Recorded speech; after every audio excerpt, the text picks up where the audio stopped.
Just আমি কথা বলেছে আমার সাথে ডিভোর্স নিয়ে যে আপনি কি ভাবেন যে ইন্ডাস্ট্রিতে কাজ করলে বা অনেকেরই তো ডিভোর্স হয়ে যায় বিয়ের কয়দিন পরে, আপনার কাছে কি মনে হয় যে কেন এত ডিভোর্স হয়? ঝগড়া খুবই কম হয়, একদমই ঝগড়া করতে চায় না, একদমই না, মানে ঝগড়াই করতে চায় না।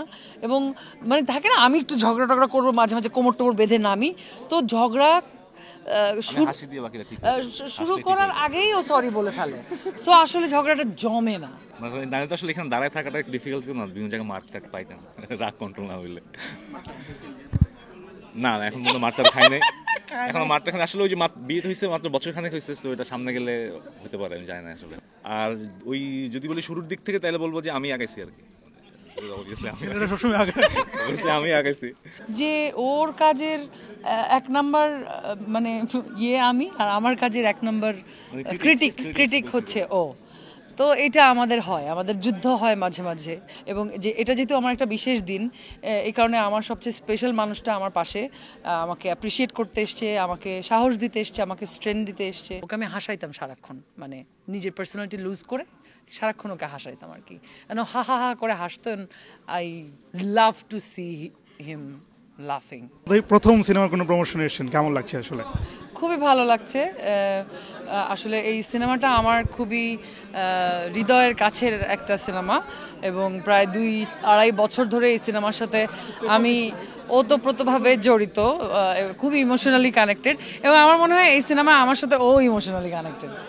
কিভাবে আপনি ইমোশনালি ভাবে কিভাবে এই সিনেমার সাথে কানেক্ট আছেন, একটু আপনার কাছ থেকে জানতে চাই আসলে। আর হচ্ছে এই সিনেমাটা যখন শুট করে তখন হচ্ছে ওই যে সিত্রাঙ্গের গল্পটা আপনারা সবাই শুনছেন। সো সিত্রাঙ্গের ওই সময়টা তখন আমি তখন ঢাকায়, ও ওই পাশে মানে ওই চরের মধ্যে। সো সিত্রাং হইতেছে মানে তখন প্রতিদিন শুনতেছি যে আরও আগে আসতেছে, আরও ঝড় আরও আগে আসতেছে। তো ওরে ফোনে পাচ্ছি না, ওরে ফোনে পাওয়া যাচ্ছে না ঠিকঠাক, কমিউনিকেশন হচ্ছে না। সো এটা একটা টেনশনের ব্যাপার। আর থাকা ধরেন চরে আসলে শ্যুট করাটা এমনিতে একটু ডিফিকাল্টিস, এটা একটা ডিফিকাল্ট সিচুয়েশন। ওভারঅল আসলে পুরো শুটিং প্রসেসেই ধরেন থাকে না, ওইখান থেকে আসলে ওরা শ্যুট করছে, আনন্দ করছে। আর ঢাকা বসে বেসিক্যালি আমি একটু টেনশন ছিলাম। তুমি দেখছো তো? তো ও আমি গেছিলাম ও শুটে একদিন, আমি সেটে ছিলাম। সো আমি দেখছিলাম আসলে টোটাল ধরেন আসলে সিনেমাতে আসলে একটা পালসের কানেকশনে সিনেমাটা হয়তো ধরেন আমি দেখছি আসলে পুরো টিমটা কি আসলে একসাথে কানেক্টেড ছিল। সবার খালি একটাই চাওয়া ছিল, খাইতে পাই বা না খাই, সিনেমাটা হোক, শুটিংটা শেষ হোক, সবাই সিনেমাটা শেষ করে। সো পুরো টিমের ওই মানে থাকে না, ওই স্পিরিটটা আসলে আলটিমেটলি আমার মনে হয় স্ক্রিনে আমরা যখন দেখবো তখন আসলে সবার পছন্দ হবে আশা করি আর কি। এবং সবাইকে শুভকামনা আর কি পুরো টিম। সংসার জীবন কেমন যাচ্ছে সবকিছু মিলিয়ে?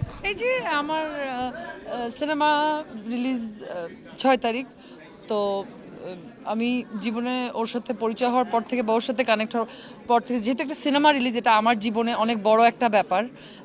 সেটার প্রেস রিলিজ আজকে আপনাদের সবার সামনে সিনেমাটার ট্রেলারটা উন্মুক্ত হলো।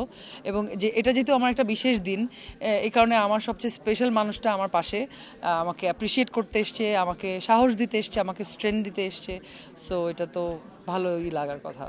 যেহেতু দুজনেই মিডিয়ার মানুষ, একজন ক্যামেরার পেছনে, একজন ক্যামেরার সামনে, সো এই আন্ডারস্ট্যান্ডিংটা কেমন হচ্ছে এবং হচ্ছে কাজের ক্ষেত্রে দুজনকে কতটুকু সাপোর্ট করছেন?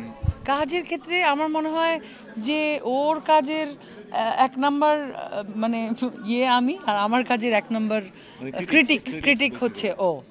তো এটা আমাদের হয়, আমাদের যুদ্ধ হয় মাঝে মাঝে, কাজ নিয়েই যুদ্ধ হয়, গল্প নিয়ে যুদ্ধ হয়। ও যেহেতু গল্পকার, চিত্রনাট্যকার, সো ওর গল্প লেখে আমাকে শোনায়, আমি ওটার ক্রিটিসিজম করি। আমার কোনো কাজ ও ক্রিটিসিজম করে, ওর যদি মনে হয় ওর জায়গা থেকে যে এই জায়গাটা ঠিক হলে ভালো হতো, ওর ক্রিটিসিজম দেয়। সো এইটা আন্ডারস্ট্যান্ডিংটা আমার মনে হয়, আমরা যেহেতু একই সেক্টরে কাজ করি, সো এটা আমাদের জন্য একটা সুবিধাই আমার মনে হয়, যে তাই না, এটা একটা সুবিধা। সম্পর্কে, সংসার জীবনে ঝগড়াঝাটি সবারই মধ্যে টুকটাক হয়, আসলে সেক্ষেত্রে আপনাদের হয় কিনা, এবং হলে কে কাকে কনভিন্স করে, কে কাকে আসলে? ঝগড়া খুবই কম হয়, একদমই ঝগড়া করতে চায় না, একদমই না, মানে ঝগড়াই করতে চায় না। এবং মানে থাকে না আমি একটু ঝগড়া টগড়া করবো মাঝে মাঝে, কোমর টোমর বেঁধে নামি, তো ঝগড়া শুরু করার আগেই ও সরি বলে ফেলে। সো আসলে ঝগড়াটা জমে না, আর হাসি দেয়, এই হাসি দিলে ঝামেলা হয়।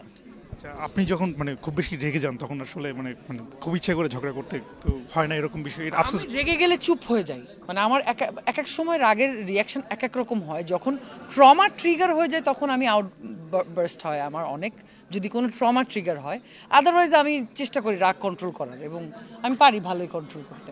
নাহলে তো আমি নাহলে তো আসলে এখানে দাঁড়ায় থাকাটা একটু ডিফিকাল্ট না, বিভিন্ন জায়গায় মার্ক টাক পাইতাম রাগ কন্ট্রোল না হইলে।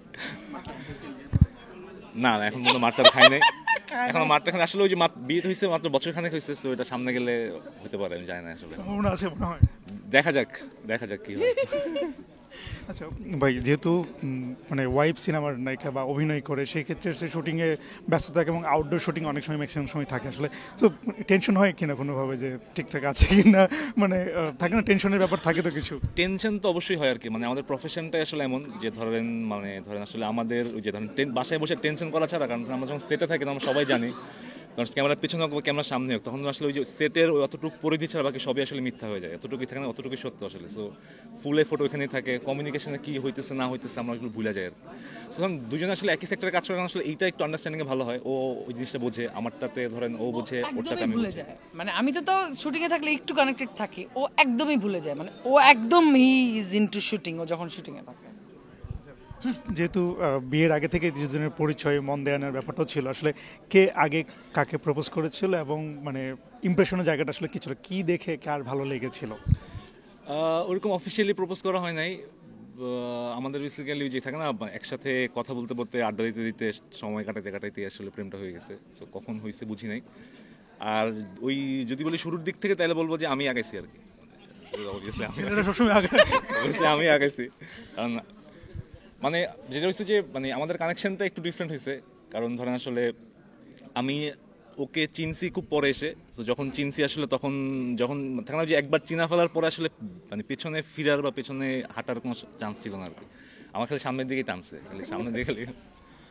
আচ্ছা, অ্যাপ্রোচটা কি ছিল বা প্রপোজের মানে ধরনটা কেমন ছিল, কি বলে আসলে তাকে কনভিন্স করেছেন? বা না, কোনো কিছু কনভিন্স করি না, আমি জাস্ট ফ্লার্ট করছি আর কি শুরুর আমার দিকে। কোলে বসে গেছে বাই দ্য ওয়ে, সেটের মধ্যে ফ্লার্ট করতে করতে, মানে আমি জাস্ট ফ্লার্ট করে গেছি, এখন বাকিটা আমি জানি না আসলে। আপনাকে খুব বেশি আপনাকে ইমপ্রেস করেছে, যে কারণে আপনি হচ্ছে প্রেমে পড়েছেন বা তার অ্যাপ্রোচে হচ্ছে আপনি অ্যাকসেপ্ট করেছেন বা রাজি হয়েছেন? অপোজিট রিয়াকশন বলে একটা বিষয় থাকে, যে অপোজিট অ্যাট্রাকশন। সো আমার আর ওর মধ্যে এই বিষয়টা আমার মনে হয় খুবই মানে সত্য আর কি, কারণ আমি খুবই এক্সট্রোভার্ট, ও খুবই ইন্ট্রোভার্ট। তো আমাদের এই অপোজিট অ্যাট্রাকশনটা আমার মনে হয়, ওর ওই কামনেস, ওর ওই স্যাটেলনেসটা আমার খুব মানে আমাকে খুব ইমপ্রেস করেছে। ওর এক ধরনের সুন্দর সাইলেন্স আছে, আর ওর হাসি, ওকে আমি হাসাইতাম সারাক্ষণ, মানে নিজের পার্সোনালিটি লুজ করে সারাক্ষণ ওকে হাসাইতাম আর কি, হা হা হা করে হাসতেন। I love to see him লাফিং। আপু, একদম আমি শেষ পর্যায়ে একটা প্রশ্ন একটু করতে চাই, সম্পর্ক প্রশ্ন। সেটা হচ্ছে কয়েকদিন আগে একটা নিউজ খুব মানে সোশ্যাল মিডিয়াতে ছড়িয়েছিল, যদিও নিউজটা আসলে ভিত্তিহীন ছিল, তবুও জিজ্ঞাসা করতে চাই আসলে ডিভোর্সের যে ব্যাপারটা নিয়ে একটা মানে গুঞ্জন, মানে একটা মিথ্যা নিউজ যে ছড়িয়েছিল, এই বিষয়টা একটু ছোট করে ক্লিয়ার করে। এই কারণে আজকে আসলে আমি আমার মানে আসার মূল কারণ আসলে আমার মনে হয় এটাই, যে আপনি কিন্তু বলছেন যে এটা মিথ্যা নিউজ ছড়িয়েছিল, ওটা তো নিউজ না, মানে সবাই জানে যে ওটা একটা জাস্ট আমি কথা বলেছে আমার সাথে ডিভোর্স নিয়ে, যে আপনি কি ভাবেন যে ইন্ডাস্ট্রিতে কাজ করলে বা অনেকেরই তো ডিভোর্স হয়ে যায় বিয়ের কয়দিন পরে, আপনার কাছে কি মনে হয় যে কেন এত ডিভোর্স হয়? প্রথমে আমাকে জিজ্ঞেস করছে আমি ভালো আছি কিনা, আমার বিবাহিত জীবন কেমন চলছে। আমি বলছি খুব ভালো চলছে, ফ্যান্টাস্টিক। বলে তাইলে যে এত ডিভোর্স হয় ইন্ডাস্ট্রির মধ্যে, এটা কেন হয়, কি করলে এই ডিভোর্স বন্ধ করা যায়? তখন আমি বলছি যে কে বলছে ইন্ডাস্ট্রির মধ্যে ডিভোর্স হয়, সব জায়গায় ডিভোর্স হয়, আমাদেরটা দেখা যায়, বেশিরভাগ মানুষেরটাই দেখা যায় না। এবং বলেছি যে সংসার করা পানির মতো সহজ। আমাকে যে তোমরা সবসময় জিজ্ঞেস করো সংসার কেমন চলছে, ওকে জিজ্ঞেস করো। আমাদের সংসার ভালো চলছে। নাইস। সিনেমা ভালো চলছে।